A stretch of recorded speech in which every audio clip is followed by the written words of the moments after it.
What is up, you sexy mother hubbards? The fast-moving, investigative scoopsters of Fleet Street are finally playing catch-up to the events that took place in Iran and Israel over 24 hours ago. Meanwhile, the UK government are clamouring around to find a different country that might replace Rwanda in the Rwanda deal. It's time for an alternative paper review.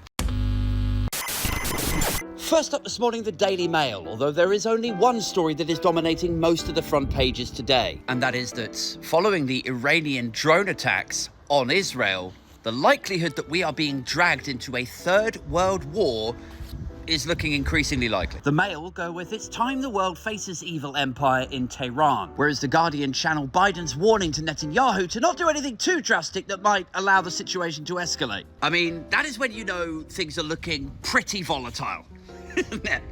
Is when America tell you to not react too militarily, disproportionately drastic. I mean, if Iran sent a load of battery-powered drones to New York, for example, and New York just shot them down, but there were like 0 fatalities. And then if anyone, like us or Israel, if anyone was like, all right, just, I know it's upsetting, but just, keep a cool, calm head, don't do anything too... You wouldn't even get to the end of that sentence. They would have already invaded Iran and installed a new government. I mean, I'm not saying it would last, or it would be 100% successful. They'd probably have to stay there for 20 years, maintaining it, before finally deciding to leave, and the whole thing would collapse in 72 hours.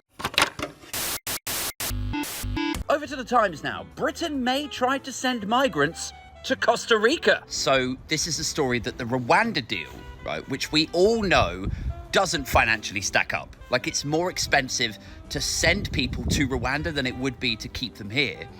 And the sell of the Rwanda deal has always been, well, it would be a deterrent, right?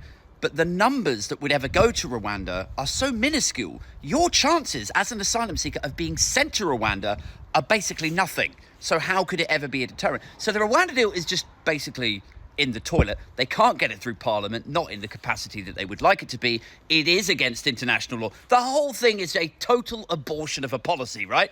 So, Rwanda over here. Now, the government have decided that instead of reflecting on all of that and going, actually, yeah, maybe this was a bad idea. Whose idea was this again?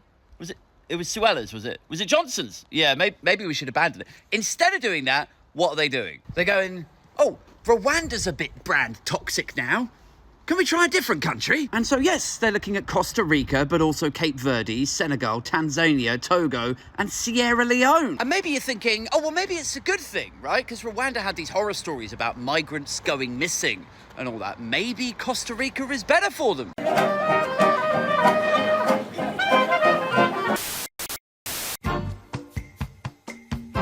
I mean, the problem that the Tories have, right, yes, I'm back home now. I'm back home. It's raining, it's windy, I can't get a word in edgeways without it like blowing all over the mic, so here we are. The problem that the Tories have right now with this Rwanda policy is the same problem that they have with all of their policies, all of their initiatives, their programmes. It's the same problem. Again, it doesn't matter if we talk about Rwanda or Brexit. Like, these policies, these initiatives, they're not dreamt up to actually be successful, to improve your life, to optimize society or government.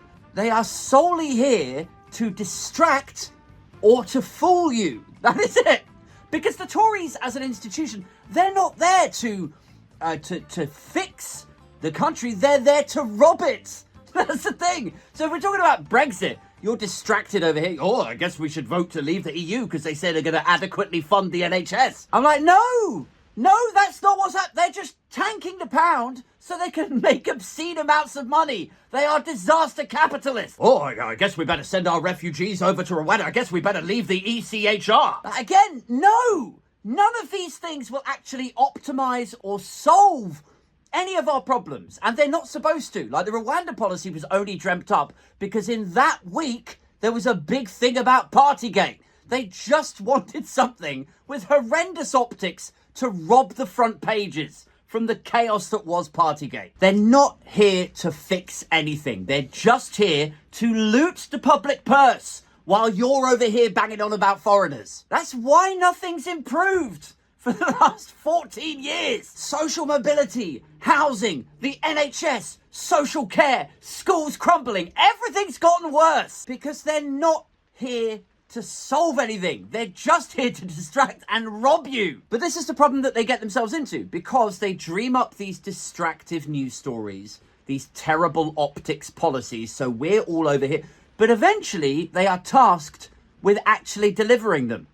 And Rwanda is a perfect example of that. Because now where are we? They're trying to get this thing through Parliament. They're trying to convince us that it sticks to international law, when in actual fact, like, it doesn't make any difference. If we pass a domestic law that says, oh, it's a safe and decent country to do this with, that doesn't change international law. And Rwanda have already said, if it sits outside the parameters of international law, they're going to walk away. So it's the same thing as with all of their policies. They dream up these things to distract you, but eventually they have to write them down and find a way to make it work. And when it doesn't work, what then? Oh, it's all the fault of the deep state and the Ramona establishment or whatever. I've had enough. Come on, Iran, please bomb us.